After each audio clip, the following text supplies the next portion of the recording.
fate is upon you. Cut to the chase. Incoming. Back off!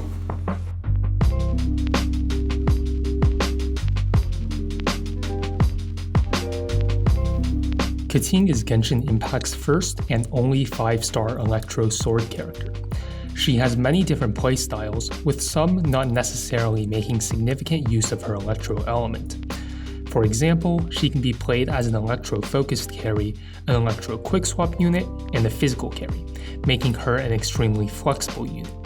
She also has an extremely strong charged attack and has very high mobility with her teleport ability tied to her elemental skill. However, it's not all strengths. She doesn't have access to damage multiplying reactions like Melt and Vaporize, and her damage is relatively low for a carry. Also, since her teams rely a lot on damage from supports, you need to invest into those supports, making her teams quite expensive. Lastly, since she relies a lot on her charged attacks, which drain stamina, you'll need to manage stamina very well, which can also make dodging difficult. Onto Keqing's talents.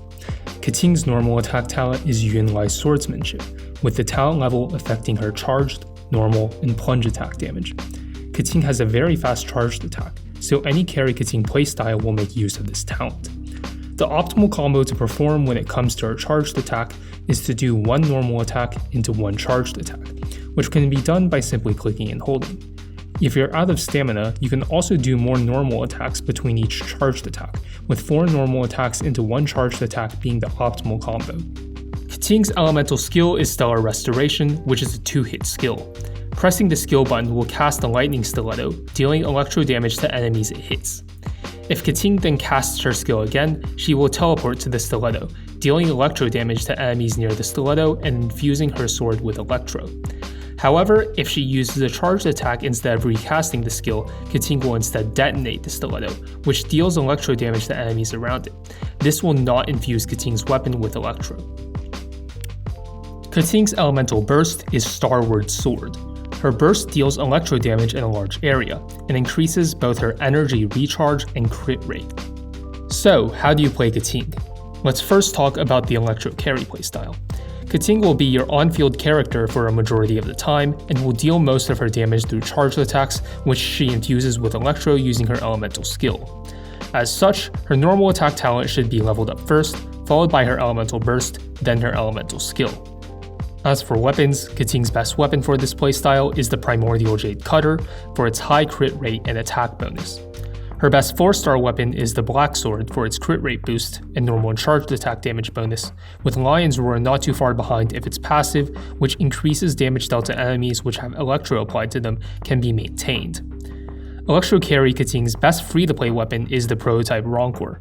While its substat of physical damage is useless on Electro Keqing, its passive increases attack, and the weapon has a high base attack. Keqing's best artifact set for this playstyle is the 2-piece Gladiator's Finale set for its attack bonus, combined with the 2-piece Thundering Fury set for its electro damage bonus. The 4-piece Thunder Soother artifact set can be used if you can consistently keep electro applied to enemies, since it increases damage against enemies inflicted with electro. The main stats to prioritize are attack percent on the Sands, electro damage on the Goblet, and crit on the Circlet. You'll be aiming for crit and attack percent in artifact substats. Now let's talk about Quickswap Keqing. Quickswap teams rely on the ability of the team's units to use the elemental skills and bursts of party members off cooldown or right as the cooldown ends. Keqing should not spend a large amount of time on field in these comps, because she's more reliant on her burst and uses her auto attacks less, if at all. Her talent priority should be her elemental burst, followed by her elemental skill and her normal attacks. Keqing's best weapon for a Quickswap build is still the Primordial Jade Cutter. Her best 4-star weapon becomes the Lion's Roar for its passive and attack substat. The Harbinger of Dawn at Refinement 5 is her best free-to-play weapon, since its passive, which increases crit rate above 90% health, is easier to keep active if Keqing does not spend a lot of time on field.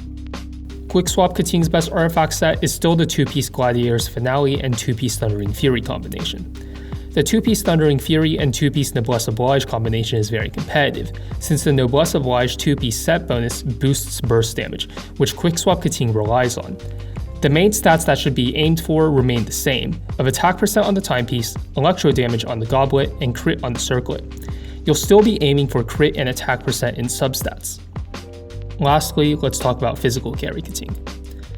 Physical carry Keqing has the same talent priority as Electro carry Keqing, which is normal attacks, then elemental burst, then elemental skill. In a physical playstyle, Keqing avoids infusing her weapon with Electro by not recasting her elemental skill and instead detonating the skill marker with a charged attack.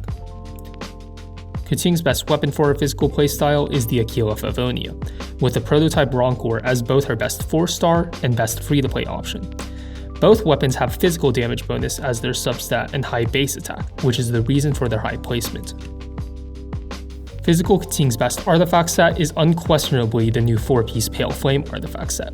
Since her elemental skill hits twice, she can easily gain and maintain the 4-piece set bonus, which increases both physical damage and attack. Now that you know how to build Keqing for each playstyle, let's talk about team compositions. First, let's talk about Electro carry Keqing. Electro carry Keqing is flexible in terms of team compositions, and as such, doesn't require any specific supports. She's usually teamed with characters who do a lot of off-field damage, such as Beidou, Fischl, Xingqiu, and Albedo. A good example of a team composition with some of these characters is Keqing, Fischl and Xingqiu for good off-field damage, and Bennett for healing and buffs. Now let's talk about Quickswap. Quickswap Keqing's compositions consist of her and other characters with strong elemental skills or bursts, generally with at least one other Electro character. One good example team consists of Keqing, Beidou and Venti for their strong bursts, and Bennett for healing and buffs. Lastly, let's talk about physical Keqing. Physical Keqing's compositions want a cryo character who can, with the Electro element applied by Keqing, cause superconduct reactions to decrease enemies' physical resistance. A good example of a physical Keqing team composition is Keqing, Kaya to cause superconduct, Xingqiu for off-field damage, and Zhongli for additional physical resistance shred and shielding. Keqing is frequently seen as the worst 5-star DPS character. While this may be true in terms of maximum personal DPS, she can make up for it by being one of the most flexible carries. This flexibility can be extremely handy, as it allows Keqing to handle a variety of situations. Thanks for watching. This is the first in a series of guides that Keqing mains will be releasing, so stay tuned.